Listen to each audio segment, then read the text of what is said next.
Se você usa a internet, você já deve ter visto ou até publicado a frase "meu amor todinho", acompanhando uma foto da família, dos pais, da mãe, da esposa, do filho, do marido, do cachorro, ou do que quer que seja. Está na moda hoje essa frase. E não há problema nenhum nela, é só uma forma carinhosa de falar sobre algo que é muito importante. Mas quando essa frase é dita, ou pelo menos vivida de maneira literal, exatamente dessa forma, e quando não se está falando de Deus, a gente está falando de um caso de idolatria. A idolatria tem a ver com aquilo que nós amamos e com os apontamentos que o nosso coração dá para a nossa existência. É sobre isso que nós vamos conversar hoje. Eu sou Davi e esse é o terceiro episódio da nossa série Entre Deuses e Humanos, do nosso novo projeto, o NasaCast, o podcast da Igreja Evangélica Nazareno de São José dos Campos.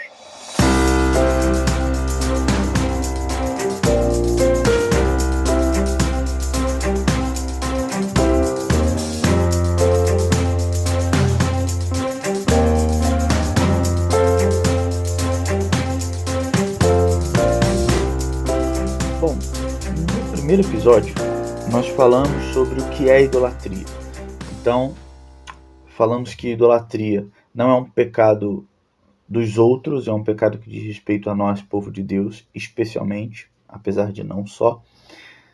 Falamos que idolatria não é um pecado exterior, não é um pecado moral, mas ele se desdobra exteriormente e começa interiormente, ele vem de dentro. Em terceiro, falamos que idolatria não é um pecado dos antigos, mas é um pecado muito presente no nosso tempo. No segundo episódio, nós falamos sobre a origem da idolatria, lendo o texto de Gênesis capítulo 3, fazendo uma análise até detalhada da narrativa. A gente percebeu que a origem da idolatria está em colocarmos-nos como senhores de nós mesmos. Quando nós nos deixamos seduzir por discursos, por ideias e por inclinações até nossas que são contrárias à palavra e o direcionamento de Deus. E quando essas palavras, esses pensamentos, esses discursos, essas mentalidades dão de encontro com os nossos desejos maus, com a nossa ganância, com a nossa cobiça, e a gente se deixa guiar por esses desejos, a gente age direcionado por esses desejos, a gente cai na idolatria, porque a gente escolhe caminhos diferentes dos caminhos que Deus instruiu. A gente cai na desobediência, a gente cai na transgressão. A raiz disso é nos colocarmos como senhores da nossa vida, como aqueles que regem a nossa caminhada. E a idolatria, vista dessa forma, vindo da sedução, passando pela cobiça e terminando na ação transgressora da vontade de Deus, ela gera escravidão e morte para nós e para as pessoas que estão ao nosso redor. Hoje nós falaremos sobre a profundidade da idolatria. Falamos sobre o que é idolatria, a origem da idolatria e agora a profundidade da idolatria. Até onde ela chega, até onde vai a raiz desse problema, até onde a idolatria alcança, baseados num texto que vai trazer minimamente as ideias que trabalhamos nos outros episódios já, que é o texto de Ezequiel, capítulo 14, verso 1 em diante. Não faremos uma análise tão minuciosa como fizemos de Gênesis capítulo 3, mas meditaremos esse texto rapidamente, tentando identificar a profundidade da idolatria e as implicações disso para a nossa vida.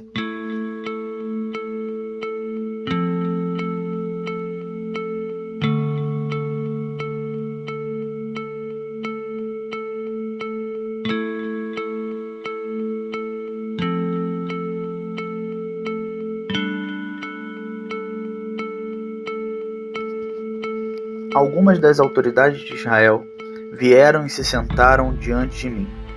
Então o Senhor me falou: Filho do homem, estes homens ergueram ídolos em seus corações e puseram tropeços ímpios diante de si. Devo deixar que me consultem? Ora, diga-lhes: assim diz o soberano, o Senhor: quando qualquer israelita erguer ídolos em seu coração e puseram um tropeço ímpio diante do seu rosto, e depois for consultar um profeta, eu, Senhor, eu mesmo, responderia a ele conforme a sua idolatria. Isto farei para reconquistar o coração da nação de Israel, que me abandonou em troca de seus ídolos. Por isso, diga à nação de Israel, assim diz o soberano, o Senhor, arrependa-se, desvie-se dos seus ídolos e renuncie a todas as práticas detestáveis. Às vezes a gente acha, ou é comum que a gente entenda a idolatria como literalmente erguer uma estátua e adorar a ela, e por isso as ideias equivocadas de idolatria que a gente tratou no primeiro episódio. E muitas vezes a gente acha que essa questão de falar do ídolo do coração, como a nossa série de mensagens aos domingos, por exemplo, de falar sobre o sexo, sobre o dinheiro, sobre o poder, como ídolos, é uma aplicação pastoral para tentar tornar esse texto, assim, esses textos sobre idolatria do Antigo Testamento mais aplicáveis. Mas o Novo Testamento está regado de textos sobre idolatria. Paulo chega a dizer em Colossenses que a ganância é idolatria. A gente percebe que, mais uma vez, que há uma distorção da ideia bíblica de idolatria. E esse texto ele nos ajuda muito a perceber isso.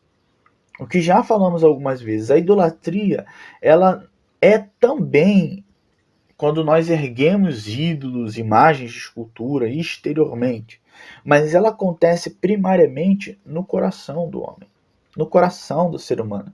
A idolatria não está no ídolo, mas está no idólatra. Então a questão não é ter um poste, uma imagem de escultura ou algo do tipo, mas em que está o seu coração. A quem o seu coração está devotado, está servindo, está buscando, está desejando acima de todas as coisas. Em que você deposita o seu amor todinho. O texto deixa muito evidente quando Ezequiel proclama a profecia que Deus dá a alguns homens de autoridade em Israel, aqueles que estavam exilados, e a partir do capítulo 8 de Ezequiel, esses homens se reuniam, e nesse episódio aqui eles se reúnem para ouvir a voz de Deus por meio do profeta Ezequiel, reconhecendo a sua autoridade provavelmente. E Deus dá a palavra do profeta para que ele diga a eles que eles, ao invés de erguerem os ídolos externamente, construírem um poste ídolo, uma imagem de escultura, eles ergueram, levantaram, construíram ídolos no seu interior, no seu coração. E algo importante aqui, um parênteses. Coração, na Bíblia, não tem a ver com o que nós hoje em dia entendemos como coração. Para nós, coração é um símbolo de um amor romântico. Na Bíblia, coração é mais ou menos como hoje nós entendemos o cérebro, como o centro da nossa vontade, dos nossos desejos, das nossas emoções e da nossa racionalidade também, dos nossos pensamentos. Então, o coração é o centro da personalidade humana. É o centro, é o ponto mais profundo de quem nós somos. Por isso, falar de ídolos do coração é falar da profundidade da idolatria. O lugar mais profundo que a idolatria pode atingir, é o coração. E é exatamente no coração, o lugar mais profundo de quem nós somos, o centro da pessoa humana, é o lugar onde a idolatria está enraizada, onde ela começa, de onde ela parte. Então, fechando esse parêntese sobre o que é o coração, esse texto mostra pra gente que a idolatria, ela não acontece exteriormente, ela acontece no interior das pessoas, no meu e no seu coração.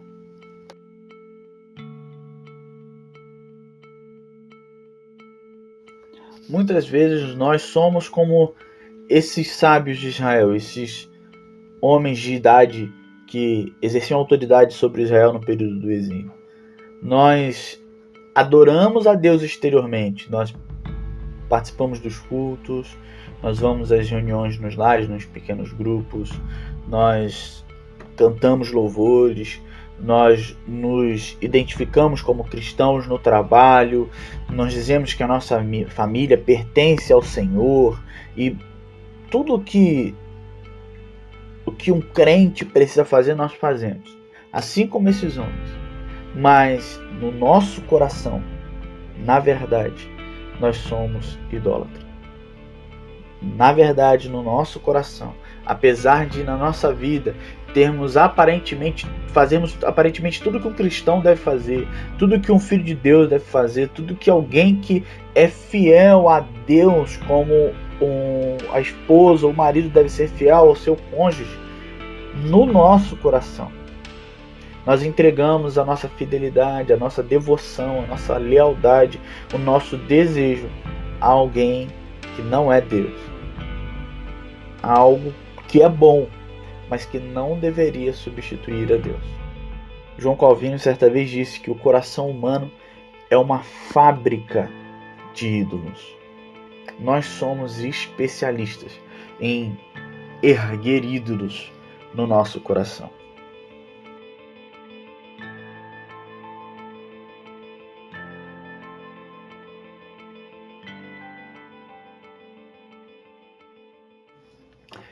Estando isso claro, que é no coração, na interioridade, no centro da nossa personalidade, no que há de mais profundo em nós, que a idolatria começa, o próprio texto mostra que ela se exterioriza de alguma maneira. Assim como falamos semana passada sobre o que começa na sedução, passa pelo desejo, termina na transgressão, e então num mundo completamente diferente, num mundo de escravidão, de morte, nesse texto Deus começa falando, entregando a palavra ao profeta, lembrando dos ídolos, ou denunciando os ídolos que estavam nos corações daqueles homens que o ouviam, mas ele termina falando que eles colocam diante de si a iniquidade para ser praticada por eles, a maldade. A iniquidade é mais do que um pecado qualquer, mas a iniquidade tem essa ideia de maldade, especialmente a maldade social. A maldade como injustiça, como violência, como opressão. Então, a idolatria começa no coração, mas ela sempre deságua, ela sempre se manifesta na forma como nós nos comportamos, na forma como nós vivemos em meio às outras pessoas, em meio à vida em sociedade, em meio aos meus relacionamentos familiares, profissionais, enfim, eclesiásticos. E é por aí que a gente começa a perceber os nossos ídolos. Isso é uma chamada não para que nós fiquemos olhando para a vida dos outros, tentando identificar a idolatria dos outros. É claro que no nosso trabalho, na nossa caminhada, como conselheiros uns dos outros, como pastores e pastoras uns dos outros, nós temos a responsabilidade para com aqueles que nos dão essa abertura e que caminham conosco no discipulado, de pontuar isso, de trazer a evidência, trazer à tona os ídolos que estão no nosso coração, que são mostrados na nossa forma de viver. Esse é o nosso trabalho uns com os outros, o trabalho especialmente dos pastores, no aconselhamento, por exemplo. Mas o nosso chamado principal, quando lemos textos de idolatria e falamos sobre as manifestações exteriores da idolatria, não é para ficarmos achando idolatria nos outros, mas em nós mesmos. É um trabalho de autoavaliação. Até porque a primeira identificação de que haviam ídolos na vida daqueles homens que estavam ouvindo Ezequiel é da parte de Deus. É Deus quem identifica, Deus quem acusa a idolatria no coração. Porque na verdade, só Deus é que acessa o coração humano e só Deus sabe quem é realmente idólatra, quem tem a sua lealdade, a sua fidelidade depositada toda nele. Apesar de só Deus olhar o coração, em um segundo momento a idolatria se manifesta exteriormente e ela pode ser vista, ela pode ser percebida. E é exatamente a palavra de Deus que nos dá instrumental que nos dá o gabarito para perceber quando nós estamos caindo em idolatria, quando nós estamos depositando o nosso coração, colocando todo o nosso amor em algo criado, ou em alguma pessoa, em algum objeto, em algo que não é Deus, um amor que deveria ser somente dedicado a Deus. Quando nós estamos traindo o nosso marido, traindo o Senhor. Se Deus é justo, e Deus é justo, onde há injustiça, isso é demonstração, manifestação externa da idolatria que está no coração. Se Deus é amor, onde há ódio, isso é uma manifestação externa do ídolo que está no coração. Quando nós somos fiéis a Deus, leais a Deus, nós reconhecemos Ele como nosso Senhor, nós obedecemos a Ele e nós somos santos como Ele é. Nós revelamos quem Ele é. E quando nós odiamos, quando nós praticamos injustiça, quando nós oprimimos, quando nós nos deixamos levar pelo erro, por aquilo que é contrário ao caráter de Deus, à vontade de Deus, nós estamos demonstrando idolatria. Toda a realidade em que o caráter de Deus não é visto, isso é uma evidência externa de uma idolatria no coração das pessoas que vivem aquela realidade. Por isso, quando você olhar para as suas relações, pense: eu estou sendo fiel a Deus no meu relacionamento com a minha esposa, com o meu marido, com os meus filhos? Se Deus estivesse no seu lugar, se Jesus estivesse no seu lugar, como ele agiria? Por que você faz algo completamente diferente do que Deus instrui, do que Deus faria no seu lugar? Isso demonstra a idolatria do nosso coração. Nós não somos fiéis a Deus. Nós somos fiéis a nós mesmos, e nós somos fiéis aos ídolos que nós construímos no nosso coração. O pastor Felipe Fontes, numa palestra dele sobre idolatria que está disponível no YouTube, ele falando na Igreja Presbiteriana de Santo Amaro, ele deu um exemplo interessante. Ele falou que certa vez eles estavam se mudando e eles estavam fazendo uma pintura na casa com uma textura que na época estava na moda, e ao fazer a textura na parede, a esposa dele estava trabalhando, ele que estava cuidando das coisas da casa. Ele achou que a textura da parede e a cor não estava combinando com a cortina que estava na janela. Então ele tirou a cortina, teve um certo trabalho, trocou a cortina e esperou a esposa voltar, porque o objetivo dele era fazer uma surpresa para ela. A esposa chegou, viu a parede, viu a cortina, e ela ficou um tempo olhando, e aí ela disse para ele assim: não tinha outra cor de cortina onde você comprou? E então ele ficou muito chateado. Ele falou que ficou 2 dias sem falar com a sua esposa, sem ter comunhão com ela. E aí ele falou que 2 dias depois ele estava no carro dirigindo e começou a meditar no que aconteceu. E ele percebeu o seguinte: ele disse que aparentemente a sua intenção original era agradar a sua esposa. Mas se essa fosse realmente a sua intenção original, agradar a sua esposa, quando ela disse não tinha outra cor, ele falaria: ok, você não gostou dessa cor, vamos procurar outra. Porque o meu desejo é agradar você. E se essa cor de cortina, ou esse modelo de cortina não te agrada, vamos achar outra. Mas o que ele realmente queria não era agradar sua esposa, mas ser reconhecido como um marido único. Ser reconhecido como um marido mais especial do que todos os outros. E então, esse desejo dele, desse reconhecimento humano, quando o reconhecimento humano não veio, ele sacrificou a sua comunhão com sua esposa durante 2 dias. O ídolo faz isso conosco. O ídolo pede sacrifícios. E nós sacrificamos relações, posses, nós sacrificamos pessoas, nós sacrificamos o tempo todo aos ídolos do nosso coração, quando nós nos deixamos guiar por eles. E é precisamente por isso que a idolatria sempre se manifesta exteriormente. Os ídolos não aceitam ficar nas sombras. Eles sempre tentam dar um jeito de se manifestar, de aparecer, de se pôr na luz. Ao longo da nossa caminhada, de uma autoanálise, de olhar para o nosso coração, de nos confrontarmos com a palavra de Deus, de caminharmos em discipulado com irmãos e irmãs que conhecem a nós e que têm liberdade para falar conosco, para nos instruir, para nos corrigir, para nos dirigir, nós vamos descobrindo continuamente ídolos que nós vamos erguendo no nosso coração.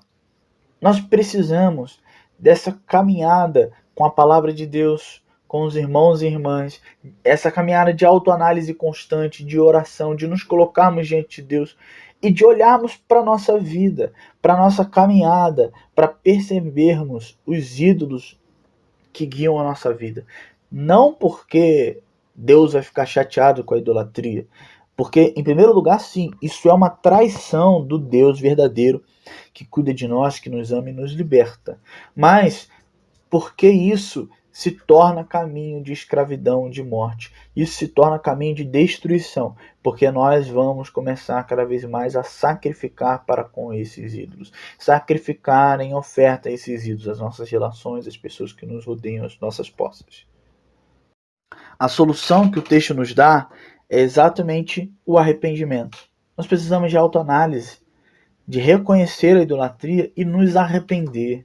Sentir uma santa tristeza, sentir uma santa vergonha, nos colocar diante de Deus e falar: Senhor, como eu pude cair nessa traição? Como eu pude trair o Senhor? Como eu pude entregar o meu coração a outros ídolos, a outras coisas que não o Senhor? Como eu pude desejar, em última instância, coisas, pessoas, criaturas, e não o Senhor, Criador dos céus e da terra? Como eu pude guiar a minha vida por mim mesmo, pelos meus desejos, pelas minhas vontades? Isso se tornou caminho de destruição para mim, para minha família, para minha comunidade de fé. Nós precisamos de arrependimento e renúncia dos nossos ídolos. Mas há uma segunda solução que não está em Ezequiel capítulo 14, mas está em Ezequiel capítulo 36, que é a ação poderosa e libertadora de Deus em nós. É a nova aliança em Cristo Jesus. É o Espírito Santo habitando em nós e guiando a nossa trajetória, guiando a nossa vida e quebrando os nossos ídolos, trazendo uma vida de liberdade e de plenitude para nós e para as pessoas que nos rodeiam. A idolatria começa no coração e é manifesta exteriormente. Então, para combater esse problema, nós precisamos de algo que atue no nosso coração e não exteriormente. Quando nós olhamos a nossa vida, o nosso exterior, isso só é uma evidência da idolatria que está no nosso coração. Mas nós não conseguimos simplesmente deixar de fazer as coisas que são resultado da idolatria. Isso não soluciona o problema do nosso coração. Em Ezequiel capítulo 36 está a solução real, que corta o mal pela raiz. A partir do verso 16, o texto diz assim: De novo a palavra do Senhor veio a mim dizendo: Filho do homem, quando os israelitas moravam em sua própria terra, eles a contaminaram com sua conduta e com suas ações. Sua conduta era à minha vista como a impureza menstrual de uma mulher. Por essa razão, derramarei sobre eles a minha ira, porque eles derramaram sangue na terra e porque se contaminaram com seus ídolos. Então você percebe que o que lemos até o verso 18, que a violência é resultado da idolatria do coração.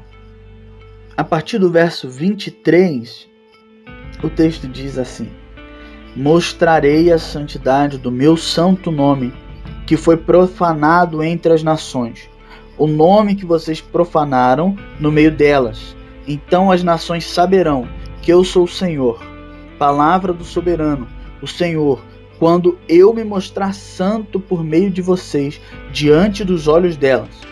Pois eu os tirarei dentre as nações, os ajuntarei do meio de todas as terras, e os trarei de volta para a sua própria terra. Aspergirei água pura sobre vocês, e ficarão puros. Eu os purificarei de todas as suas impurezas e de todos os seus ídolos. Darei a vocês um coração novo e porei um espírito novo em vocês. Tirarei de vocês o coração de pedra e lhes darei um coração de carne. Porei o meu espírito em vocês e os levarei a agirem segundo os meus decretos e a obedecerem fielmente as minhas leis. Vocês habitarão na terra que dei aos seus antepassados. Vocês serão o meu povo e eu serei o seu Deus. Deus dará um novo coração aos que caíram em idolatria. Deus porá o seu espírito para guiar a vida e nos tornar obedientes a eles. Deus é quem soluciona o problema da idolatria com sua ação libertadora, poderosa. O verso 29 diz assim: eu os livrarei de toda a sua impureza. Convocarei o cereal e o farei multiplicar-se e não trarei fome sobre vocês. Aumentarei a produção das árvores e as safras dos campos, de modo que vocês não sofrerão mais vergonha entre as nações por causa da fome. Então vocês se lembrarão dos seus caminhos maus e das suas ações ímpias, e terão nojo de si mesmos por causa das suas iniquidades e das suas práticas repugnantes. Quero que saibam que não estou fazendo isso por causa de vocês. Palavra do soberano, o Senhor. Envergonhem-se e humilhem-se por causa da sua conduta, ó nação de Israel. Assim diz o soberano Senhor: no dia em que eu os purificar de todos os seus pecados, reestabelecerei as suas cidades e as ruínas serão reconstruídas. A terra arrasada será cultivada, não permanecerá arrasada à vista de todos que passarem por ela. Estes dirão: esta terra que estava arrasada tornou-se como o jardim do Éden. As cidades que jaziam em ruínas, arrasadas e destruídas, agora estão fortificadas e habitadas. Então as nações que estiveram ao redor de vocês e que subsistirem saberão que eu, o Senhor, reconstruí o que estava destruído e replantei o que estava arrasado. Eu, o Senhor, falei e o farei. Com a idolatria que está no nosso coração, ela se manifesta em ações práticas que trazem à nossa realidade destruição, que tornam nossa realidade como o caos primeiro que está descrito lá em Gênesis. Mas assim como Deus do caos ordenou e tirou um jardim formoso de um deserto sem vida, sem cor, escuro, sombrio, aterrorizante, destruído, Deus transformou em um belo jardim que se tornou como um templo, um lugar onde a presença de Deus estava, um lugar ordenado, belo, formoso. Deus fará também com a nossa vida. O mundo que nós destruímos com a idolatria, Deus transformará com a sua graça. Deus resolve o problema do nosso coração. E Deus também resolve o problema da manifestação externa da idolatria. Deus nos dá um novo coração, Deus nos dá o Espírito para habitar em nós, mas Deus não trabalha só em nós. Deus transforma o mundo que nós destruímos, que nós tornamos em deserto sem vida, Deus torna em um jardim de prazer. Deus transforma o nosso coração e Deus transforma a realidade à nossa volta. Deus não se deixa conduzir pela nossa traição. Diante da nossa traição, Deus age com misericórdia, com graça, com amor. Deus nos liberta dessa escravidão. E o caminho que nós escolhemos, Deus transforma em caminho de vida. Deus nos faz retornar a Ele. E Deus transforma o mundo que está ao nosso redor. Essa é a promessa de Deus para o planeta. Deus transformará todas as realidades que foram destruídas pela idolatria. O mundo está como está por conta da idolatria. Mas Deus prometeu que esse mundo será como foi um dia. Retornará ao início, ainda melhor, ainda mais perfeito, ainda mais belo. E Deus começa esse novo mundo transformando o nosso coração.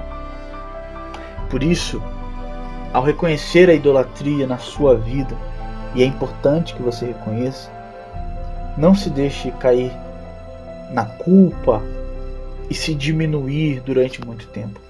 A vergonha é importante, talvez até a culpa num certo momento, mas não mergulhe tão profundamente na culpa.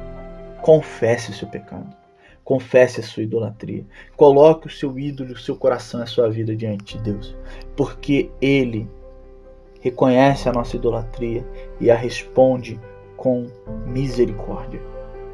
Ele transforma o nosso coração, Ele nos dá o Espírito Santo para guiar a nossa vida e Ele transforma a realidade em nossa volta.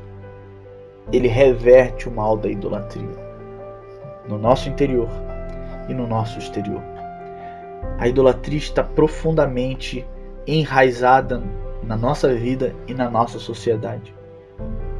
Mas Deus tem poder e amor para ir no mais profundo dessa raiz, no mais profundo do nosso coração e no mais profundo da sociedade, arrancar esse mal pela raiz. Esse é o nosso Deus, o Deus que nos transforma, o Deus que nos dá caminho de liberdade, de vida, um Deus que quer o melhor para nós. O nosso esposo, o nosso marido, aquele que quer caminhar conosco em amor, em carinho, em amizade, em intimidade e em fidelidade. Que Deus abençoe você. Uma ótima semana.